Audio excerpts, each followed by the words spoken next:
Hello guys, nizere yuko mumeze neza. Reka mbanze ndabashimire, mbanze ndabaramutse cane. Twe natwe turaho turashima. Hama jewe amazina yanje nsanzwe nitwa Ntama Pascal. Hama nkaba ndabaye ikaze rero ku muyoboro wanje wa YouTube channel wa Rukara TV. Reka mbanze ndabashimire cane mwebwe bagenda barampa amasabone. Uyu munsi nashoboye kubategurira kupo y'amanota 76. Ku basanzwe tumenyeranye cyane dukorana basanzwe bari muri groupe barabizi.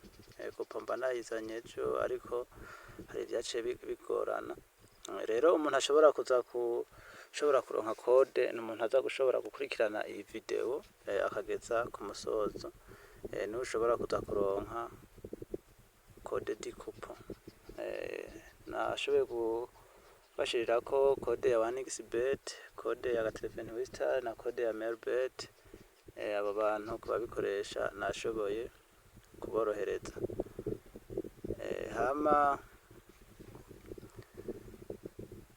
ico nokubwira wowe nyamba aho buri mushasha, ico nogusaba nuko ugenda ukoze sabone kugira ngo nyamba uri nk'umuntu w'umupariere kugira ngo ibiganiro byose ntazashobora kuzana bizoze bigushikira mu bantu ba mbere.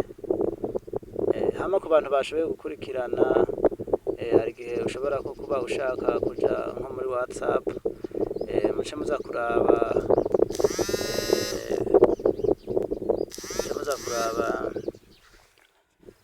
nza gupiningamwo link ya groupe muri commentaire, muraca muza kuyibona. Rero ku bantu bashaka kubona code y'ikupo ngiyi ngaha, niyi ndibaza ngaha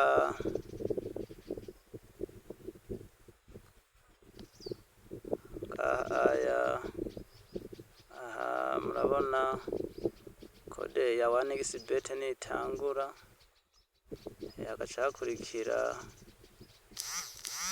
iyo code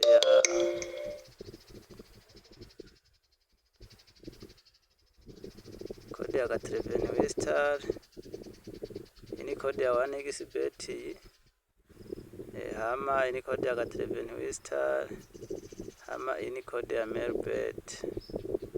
Nizere yuko mubibona, nizere yuko mubibona kabisa.